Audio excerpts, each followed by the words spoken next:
বন্ধুসকল মই RNB civil হস্পিটেলৰ টিভি ছুপাৰভাইজাৰ আৰু মোৰ লগত আছে ICTC কাউন্সিলৰ তৰ্পণ ডেকা।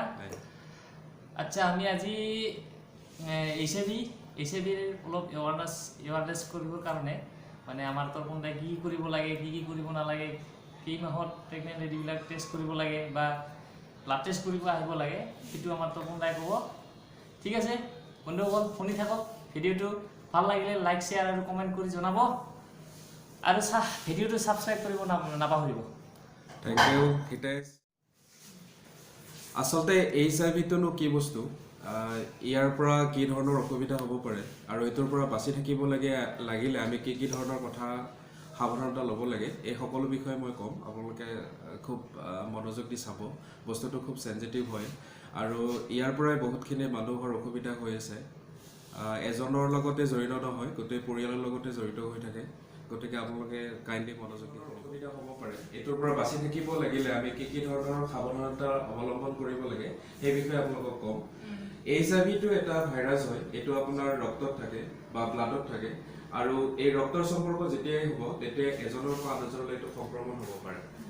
আৰু যেতিয়া ৰক্তত এই ভাইৰাছৰ পৰিমাণটো বেছি হয় তেতিয়া এটা বেমাৰ হয়, বেমাৰটোৰ নাম হ'ল এইডছ বেমাৰ হ'লে আপোনাৰ 1 মাহতকৈ বেছি জ্বৰ হ'ব পাৰে, 1 মাহতকৈ বেছি ডায়েৰিয়া হ'ব পাৰে, তাৰ লগে লগে আপোনাৰ ওজন কমি যাব। যদি আপোনাৰ 50 কেজি থাকে লগে লগে 20 বা 25 কেজি পৰ্যন্ত হ'ব পাৰে। এই বেমাৰৰ কিন্তু কোনো চিকিৎসা নাই, আমি কেইটামান কথা সাৱধান হৈ থাকিলে এইটোৰ পৰা বাচা যায়। মই আগতে কৈছোঁ যে ৰক্তৰ সম্পৰ্ক হ'লেই এইটো এজনৰ পৰা আন এজনলৈ ভাইৰাছটো গুচি যাব পাৰে আৰু কি ধৰণে ৰক্ত সম্পৰ্ক হ'লে এই ভাইৰাছটো এজনৰ পৰা আন এজনলৈ সংক্ৰমণ হ'ব পাৰে সেই বিষয়ে আপোনালোকে জনাটো খুবেই দৰকাৰ। প্ৰথম কথাটো হ'ল যে অসুৰক্ষিত শাৰীৰিক সম্পৰ্ক কেতিয়াও আমি কৰিব নালাগে আৰু কৰিলেও সদায় কণ্ডম ব্যৱহাৰ কৰিব লাগে। কণ্ডম ব্যৱহাৰ কৰিলে এইটোৰ পৰা বাচা যায়। তাৰ পিছৰ কথাটো হ'ল যদি আমি কিবা কাৰণত বাহিৰৰ পৰা ৰক্ত ল'ব লগা হয় বা ব্লাড ল'ব লগা হয় তেতিয়া আমি সদায় ব্লাডটো পৰীক্ষা কৰিহে ল'ব লাগে, কাৰণ সেই ৰক্তটো আপোনাৰ এইচআইভি ভাইৰাছত থাকিব পাৰে। গতিকে ৰক্ত পৰীক্ষা কৰি ৰক্তটো লোৱা উচিত। তাৰ পিছৰ কথাটো হ'ল যে চিৰিঞ্জ, আজিকালি ডিছপ'জেবল চিৰিঞ্জবিলাক ব্যৱহাৰ কৰা হয়, সেই ডিছপ'জেবল চিৰিঞ্জবিলাক আমি পৰিশোধন কৰিব নোৱাৰোঁ আৰু সেইকাৰণে আমি এবাৰ আৰু নতুনহে ব্যৱহাৰ কৰিব লাগে আৰু সেই চিৰিঞ্জটোৰ দ্বাৰাও কিন্তু এইচআইভি ভাইৰাছটো এজনৰ পৰা আন এজনলৈ সেইটো খুব সহজে সংক্ৰমণ হ'ব পাৰে। বিশেষকৈ এইটো ব্যৱহাৰ নহয় যদিহে আমি এটা চিৰিঞ্জ যেতিয়া 7-8জন ল'ৰা একেলগে ড্ৰাগছ লোৱাৰ সময়ত কিন্তু ব্যৱহাৰ হয়, সেই বস্তুটো আমি কেতিয়াও কৰিব নালাগে। আৰু তাৰ পিছৰ কথাটো হ'ল আপোনালোকক ডাক্তৰে কৈছে যে এইচআইভি টেষ্টটো কৰিব লাগে বা ICTC টেষ্ট কৰিব লাগে। ইয়াৰ অৰ্থ হৈছে যদি আপোনালোকৰ গাত মানে প্ৰেগনেণ্ট উমেনৰ ৰক্তত যদি এইচআইভি ভাইৰাছ থাকে তেতিয়াহ'লে আপোনালোকৰ বাচ্চালৈকে গুচি যাব। বুজি পাইছে? যিহেতু মা আৰু বাচ্চাৰ মাজত ৰক্তৰ সম্পৰ্ক হৈ থাকে আৰু সেইকাৰণে এই টেষ্টটো খুবেই দৰকাৰ। এইচআইভি টেষ্টটোৰ দ্বাৰা আপোনালোকে নিজৰ পৰিস্থিতিটো কি হৈ আছে সেইটো জানিব আৰু যদি নিগেটিভ থাকে একো অসুবিধা নহয়, যদি পজিটিভ থাকে আজিৰ পৰা ট্ৰিটমেণ্ট ল'ব লাগিব, তেতিয়াহ'লে বাচ্চাটো বাচি থাকিব পাৰে। আৰু যদিও ট্ৰিটমেণ্ট নাই, ইয়াৰ এটা মূল থেৰাপি এটা আছে, থেৰাপিটোৰ নাম হ'ল এণ্টি ৰিট্ৰ'ভাইৰেল থেৰাপিটোৱে খুব ফলপ্ৰসূ হয়, সেইটো ব্যৱহাৰ কৰিলে আপোনালোকে বাচি থাকিব পাৰে। এইখিনিতে আৰু এটা দৰকাৰী কথা, যদি এইচআইভি ভাইৰাছটো মানুহজনৰ গাত আগৰ পৰাই থাকে তেতিয়াহ'লে তেওঁক কিন্তু তেওঁৰ যিহেতু বেমাৰ প্ৰতিৰোধ কৰিব পৰা ক্ষমতাটো বডিত নাইকিয়া হৈ যাব আৰু সেইকাৰণে বিভিন্ন ধৰণৰ বেমাৰ তেওঁক ক্ষতি কৰিব পাৰে। প্ৰথম কথাটো হ'ল টিবি তেওঁলোকক ক্ষতি কৰিব পাৰে বা হেপাটাইটিছ বি তেনেকুৱা ধৰণৰ বেমাৰে আপোনালোকক ক্ষতি কৰিব পাৰে। গতিকে যদি টিবি হয় এইচআইভি টেষ্ট কৰাটো খুবেই দৰকাৰ আৰু যদি এইচআইভি থাকে তেতিয়াহ'লেও কিন্তু আমাৰ টিবি টেষ্ট কৰাটো খুবেই দৰকাৰ, যিহেতু টিবি আৰু এইচআইভিৰ মাজত এটা সম্পৰ্ক আছে। যদি টিবি থাকে তেওঁলোকৰ এইজ হ'ব পাৰে বা এইচআইভি থাকিলে তেওঁলোকৰ টিবি হ'ব পাৰে। গতিকে এই দুইটা টেষ্টেই খুবেই দৰকাৰী আৰু যিহেতু মই এইচআইভি ছেকশ্যনৰ বা এইচআইভি এইডছৰ লগত জড়িত মই এইখিনি কথা ক'লোঁ। আপোনালোকক টিবিৰ বিষয়ে ক'ব মোৰ কলিগ আছে, হিতেশ্বৰে ক'ব আপোনালোকক। হিতেশ্বৰ। টিবি হৈছে একদম মাৰাত্মক, কিন্তু মানে টিবি অসমীয়াত কি কয় গম পায়? জোখা নাজানে? জোখা হ'লে ৰক্ষা নাই কয় না, জোখা হ'লে ৰক্ষা আছে, মেডিচিন এটা খাব লাগিব জোখা।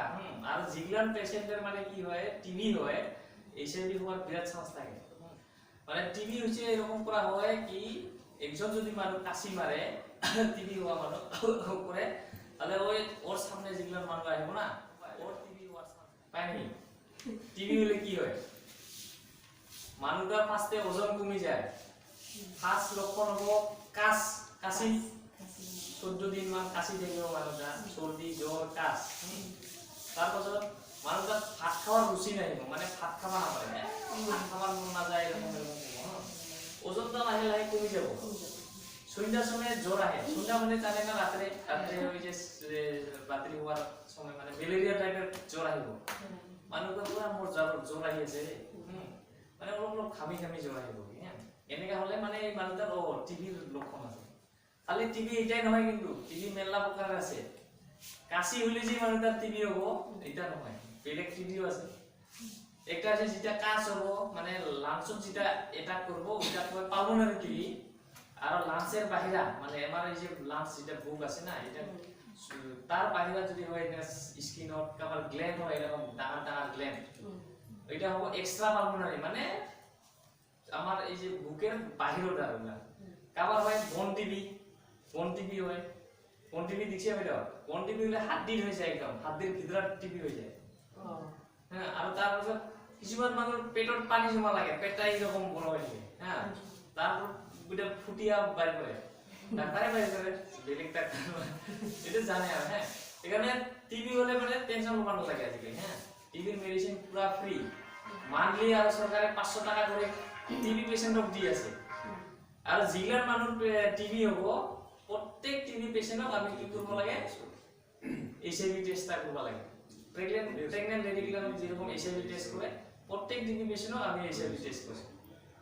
এটাই কম যাতে আপনার ঘরের অসরত যদি কাবার টিভি বেমারি আছে বলে কাশি আছে মানুষটা বা টিভি হইছে আপনি জানে এখন কি করব লাগে সরকারি হসপিটালে যা টেস্ট একদম ফ্রি এক্সরে পুরা কোক টেস্ট সব ফ্রি আছে ব্লাড টেস্ট ফ্রি আজকাল গোসাইগাঁও হসপিটালে তো ব্লাড টেস্ট ফ্রি করে দিছে কচুগাঁও যেও মানে ফার্স্ট যাব আপনি সরকারি হসপিটাল এনে পয়সা নষ্ট নকৰিব ফার্স্ট সরকারি হসপিটালত আহিব তার পিছতে ডক্টরে যেটা কয় সেইটা মানিব এনে খালি ওই যে ওঝা কবিরা যেগুলা সারা পোকা করে কিন্তু বেমার ভাল করবা না পারে হ্যাঁ এখিনিয়ে কম আর বেশি নকম ঠিক আছে টাইমটো বরবাদ কৰিলে বুঝি বললা কিবা কও ঠিক আছে দে স্টাৰ্টাৰ চালু হ'ব হবে আৰু এইখিনিকে কৈ মই আপোনালোকৰ পৰা আজিৰ ভিডিঅ'টো সমাপ্ত কৰিলোঁ ঠিক আছে টিভি হাৰিকা দেশ জিতেগা বাই বাই